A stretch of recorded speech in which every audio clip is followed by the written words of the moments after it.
By the mid-1970s, a new ingredient appeared on a food label.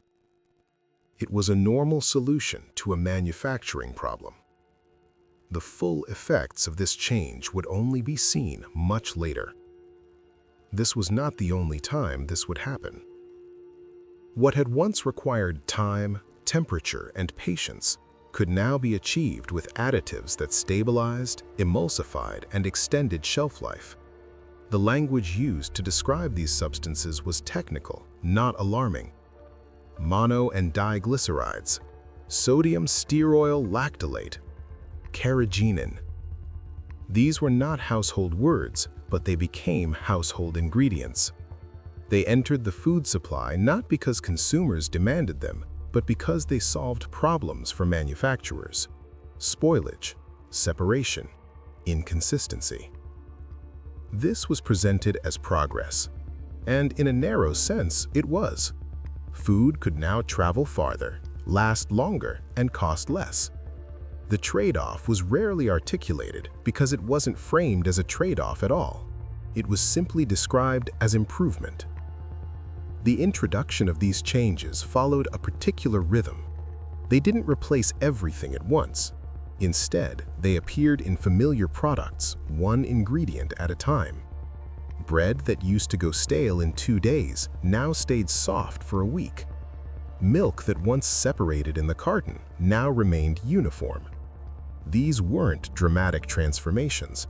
They were adjustments, refinements, small enough that questioning them felt pedantic. And because the changes were gradual, they blended into the background of everyday life.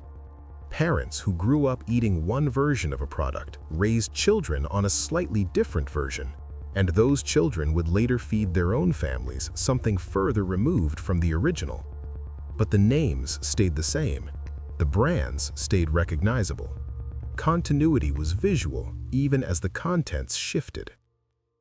Most people didn't question it because there was no obvious reason to. The foods still tasted familiar enough. Regulatory agencies approved these ingredients. Grocery stores stocked them. Doctors didn't warn against them. The institutional silence was not conspiratorial, it was simply unremarkable. Repetition solidified acceptance. What began as novel became normal within a single generation. A child born in 1975 would have no living memory of a time when these ingredients weren't standard. The old methods had not been preserved in parallel, they had been replaced. Most people never noticed this at the time. The shift was too incremental, too embedded in the broader story of post-war modernization. And because it affected everyone simultaneously, there was no control group. This wasn't discussed openly, not because it was hidden, but because it didn't seem to require discussion. Food production had always evolved. To question it felt like questioning progress itself. It seemed too small to matter back then. A thickening agent here, a preservative there. These were details, not defining features. The larger picture, affordable food, available year-round, safe from contamination, was what mattered. But there was something else happening beneath the surface of that success, something that wouldn't become apparent for years. The real impact appeared years later, in patterns that were difficult to trace back to a single cause. By the 1990s and 2000s, doctors began noticing shifts in metabolic health that didn't align neatly with traditional explanations. Rates of insulin resistance climbed. Inflammatory markers became more common. Digestive complaints that had once been rare started appearing with enough frequency to warrant new medical categories.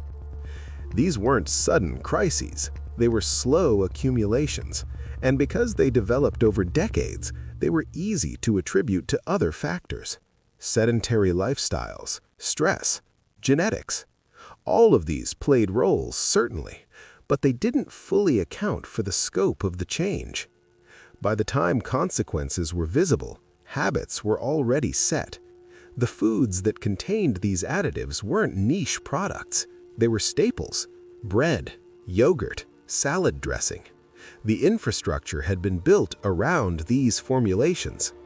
And more than that, it would have required acknowledging that something had gone wrong, that the trade-offs made in the name of efficiency had costs that weren't accounted for.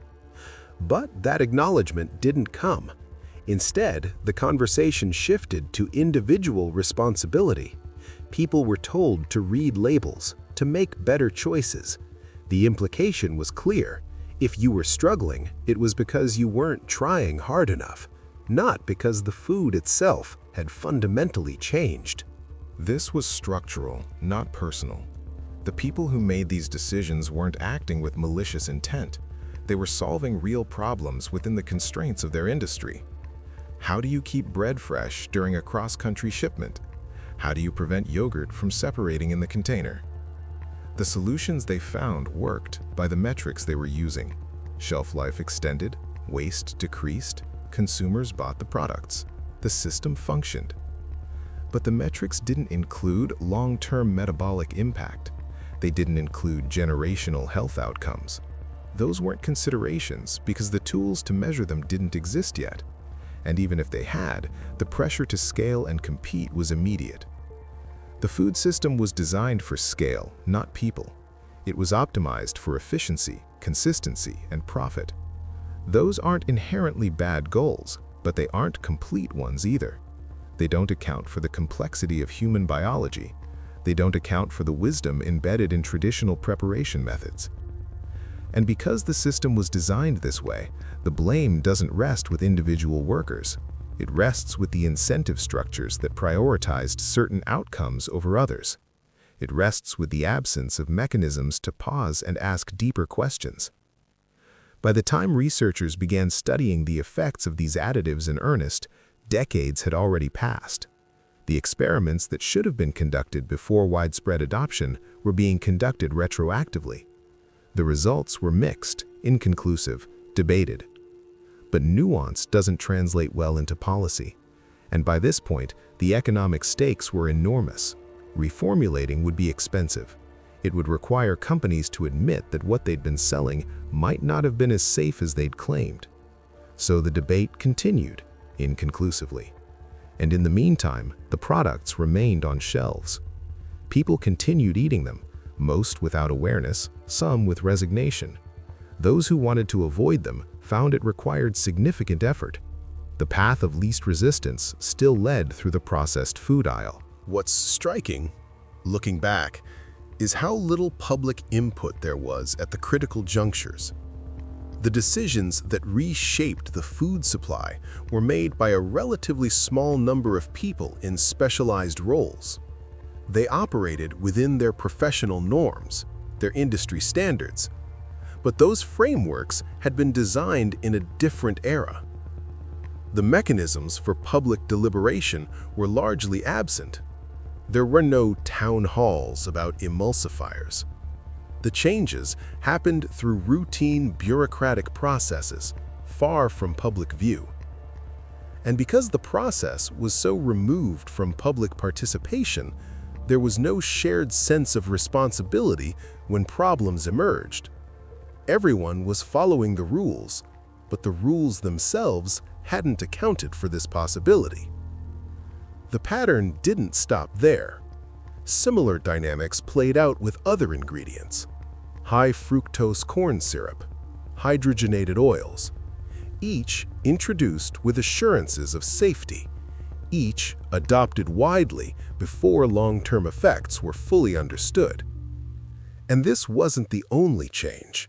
The same decades saw shifts in how food was marketed, how portions were sized, how meals were structured.